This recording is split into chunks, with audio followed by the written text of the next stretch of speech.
చాలు.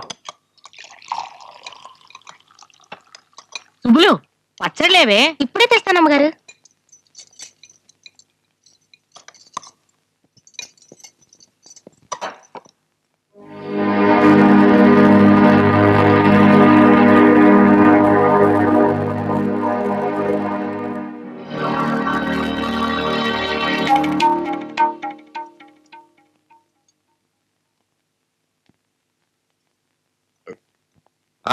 రండయ్య మనోడు, రండి రండి. ఇవాళ వంటలు సూపర్. రండి కూర్చోండి.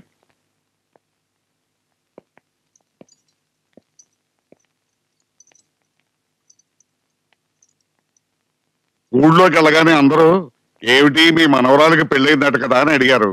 అమ్మాయి అతను కాలేజీలో చదువుకున్నప్పుడు ప్రేమించుకున్నారు, పెళ్లి చేసుకున్నారని చెప్పానయ్యా. అతను కాలేజ్ స్టూడెంట్ కాదు, క్యాంటీన్ ఓనర్.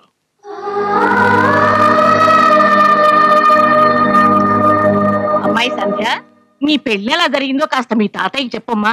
లేకపోతే ఇలాగే రోజుకో కథ చెప్పి ఊరి జనాన్ని ఇబ్బంది పెట్టేస్తారు. ఇది కరెక్టే. ఇంకా సిగ్గుపడతారు ఎందుకయ్యా. మీరు ఎప్పుడు ఎలా ప్రేమించుకున్నారో చెప్పండి. అది బందర్లో, విజయవాడలో. నువ్వే చెప్పు. విజయవాడలో. ఎప్పుడు కలుసుకున్నారు? May June. అది కరెక్ట్ కరెక్ట్. జూన్ లో కలుసుకున్నాం. చాలా కాలం అయింది కదా. జూన్. ఏమిటి 3 నెలల్లోనే మీ ప్రేమ పెళ్లి అయిపోయా?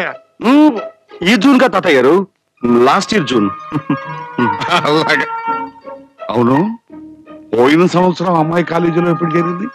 అవే అది యాక్చువల్ గా పచ్చడి. నేను అడిగేదానికి సమాధానం చెప్పామయ్యా. నీకు మరీ చారస్తాం. అమ్మాయి కాలేజీలో చేరి 3 ఏళ్ళు అయింది. శుభవాన్ని పెళ్లి చేసుకొస్తే ఇప్పుడు అవన్నీ ఎందుకు? సర్లేరా, ఏదో ఒక రకంగా ప్రేమలో పడిపోయారు.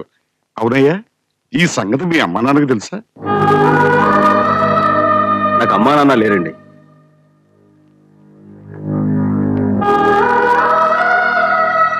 మరెక్కడ పెరిగావు? అనాథాశ్రమంలో. అది అసలు చరిత్ర. క్యాంటీను అనాథ శరణాలయం. పూజ్యులైన తండ్రి గారు విన్నారా? మాటకి ముందు 400 ఏళ్ల చరిత్ర ఉన్న వంశం చెప్పుకుంటారు. మా తాత 110 ఏళ్ళు, మా ముత్తాత 115 ఏళ్ళు బతికారు. ఇక్కడ ఇంజనీరింగ్ కాలేజ్, అక్కడ మెడికల్ కాలేజ్ కట్టారంటారు. వచ్చాడింటికి అల్లుడు, ఇడ్లీ సాంబార్. అసలు ఏముందని నా కూతుర్ని పెళ్లి చేసుకున్నావయ్యా? మాది రాజవంశం. 1000 ఎకరాల అరటి తోట, 2000 ఎకరాల మాగాని. అది మా పొజిషన్. సముద్రంలో మహానదులు కలుస్తాయి, పిల్ల కాలువలు కలవు. మహాసముద్రం ఎంత పెద్దదైనా దప్పిక తీర్చుకోవడానికి దోసెడు నీళ్లు కూడా పనికిరావు. పిల్లకాలం నీటితోనే దప్పిక తీరుతుంది కదా తాతయ్య గారు? Correct correct.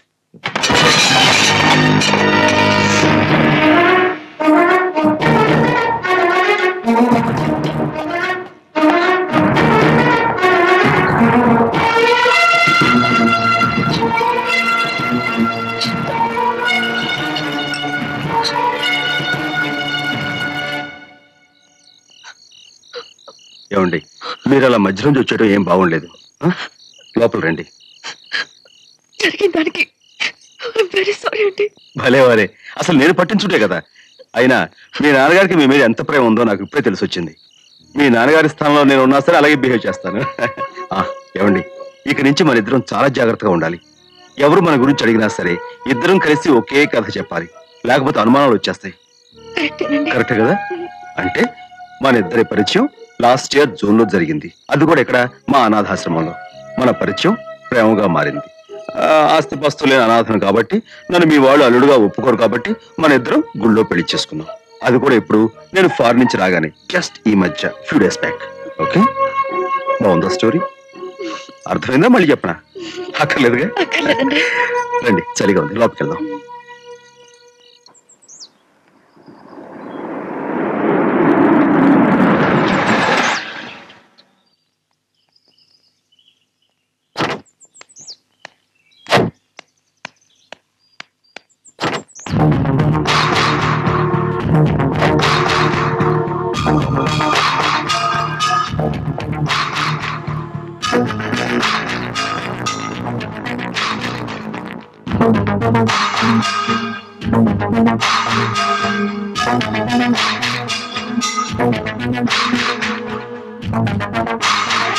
స్వప్నమ్మ గారు ఎట్టాగున్నారండి? ఏంటి సుబ్బులు, ఇంట్లో అంతా ఏమయ్యారు? అయ్యగారు పొలానికి వెళ్ళారండి, ఇంట్లో అందరూ గుడికి వెళ్ళిపోయారండి. అందరూ కలిసి ఒక్కసారి గుడికి ఎందుకు వెళ్ళారు? సంజయమ్మ గారు పెళ్లి చేసుకొచ్చినారు కదండి. అక్కకు పెళ్ళయిందా? మా బావలా ఉంటాడే. వద్దు, నువ్వు చెప్పదు, నేను వెళ్ళి చూస్తా.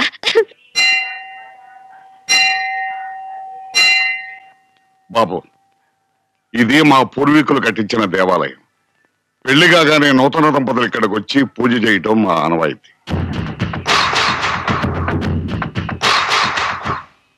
అయ్యా నమస్కారం. నమస్కారం మంత్రులు గారు. మా సంజయ్కి పెళ్ళయిందయ్యా, ఇతను మా మనవడు. సంతోషం. అర్చన చేయిస్తాను. చేయించండి. పెట్టమ్మా.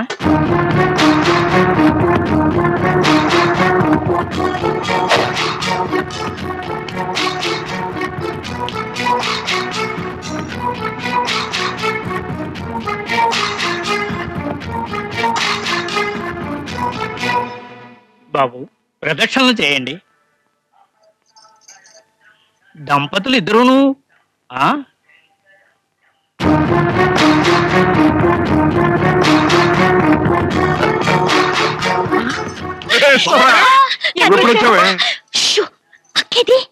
సజ్జనం వాళ్ళ ఆయన ప్రదక్షిణ చేస్తున్నారమ్మా. సరే నువ్వు ఎప్పుడు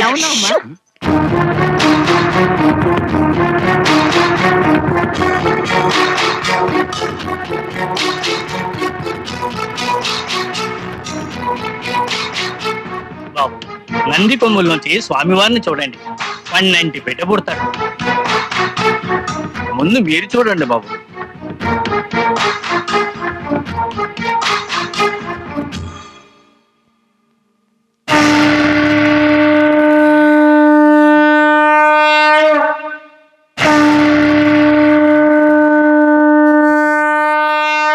అంత భ్రమ.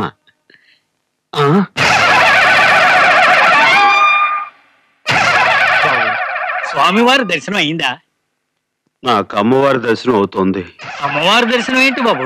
ఏమిటో నాకు అలాగే అనిపిస్తోంది పంతులు గారు.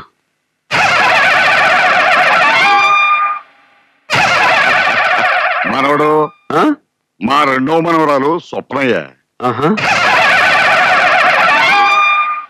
సంజయ్ చెల్లెలు. ఓహో, స్వయాన సంజయ్ చెల్లెలు. నమస్కారం. ఏడు అంత మిథ్య. బావగారు, ఏంటి బావగారు?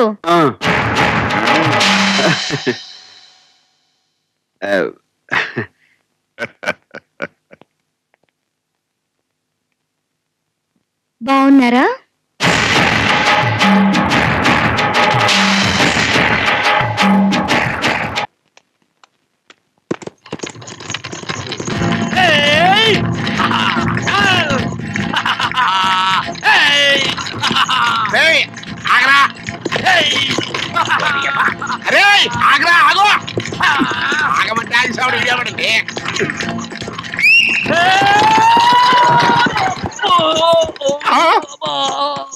అబ్బా, అసలు వీడికి ఇలా నేర్పినోడు తన్నాలి. నాకు ఇలాగే వచ్చు. అదొక జోకోటి. అసలు నువ్వేలెందుకు ఆగమంటే ఆగేస్తాగా. సర్లే, నువ్వెందుకు వచ్చావు చెప్పు. ఇప్పుడు మీ మావ చిన్న కూతురు ఊళ్ళోకి వచ్చిందిరా. పెద్ద కూతురు చేసిన ఏదో పనికి దీనికి ఎట్టగో మంచి సంబంధాలు రావు. ఏ తలమాసినోడితోనో దీని మీద తాళి కట్టేస్తారు. ఆ పని ఏదో నువ్వే చేసేవరకు సగవాసి కొట్టేయచ్చు. అంటే నే తలమాసినోడా? సరేగా, నా తలమాయిటతో పోల్చుకుంటే నీ తలమాయటం ఒక మాయటం అంటారా? అదేం కాదు కానీ పద చెప్తా.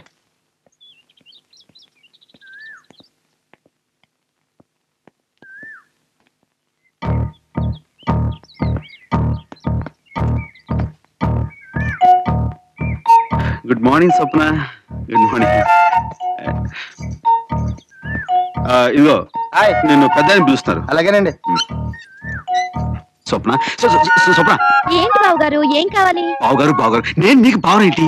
అక్క మొగుడు బావగారే కదా. స్వప్న, అసలు జరిగింది ఏమిటంటే, జరిగిన దానికి సారీ, నేను నిన్ను మోసం చేయలేదు అంటారు, అంతేగా? కరెక్ట్. ప్లీజ్. గోపాల్ని రాజని చెప్పి నమ్మించారు, అది మోసం కదా? గోపాల్ చచ్చిపోయాడని నాటకం ఆడారు, అది మోసం కదా?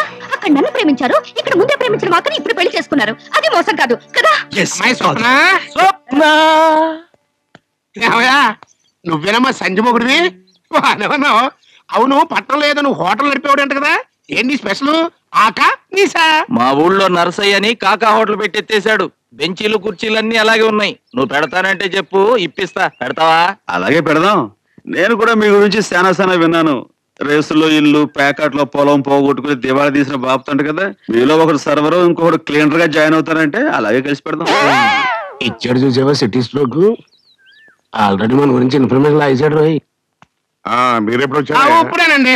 ఇదిగో మనోడు, నేను మూత రావట్లేదు కదా, కాస్త తీసి పెట్టవయ్యా. నేను ఓపెన్ చేస్తా చిటికిన వేలుతో.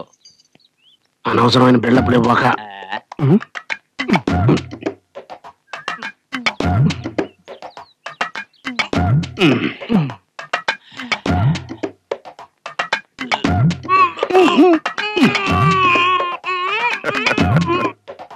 నరం మెడుకుద్ది చచ్చినోడా.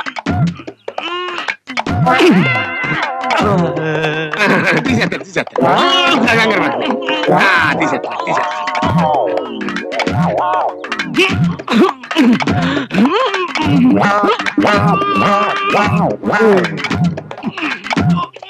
అమ్మాయి చూస్తుంది, ఫీట్ వద్దు, పరువు పట్టించి.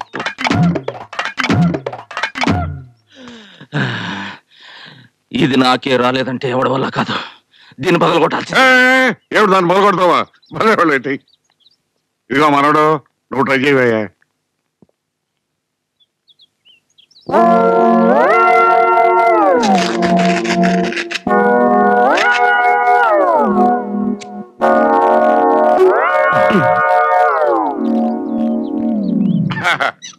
మనోడు 7 పెద్ద బస్సు ఇటు వచ్చారు. అదేం లేదండి, మా చిన్న కనకరాజు గారి పెళ్లి గురించి మాట్లాడదామని.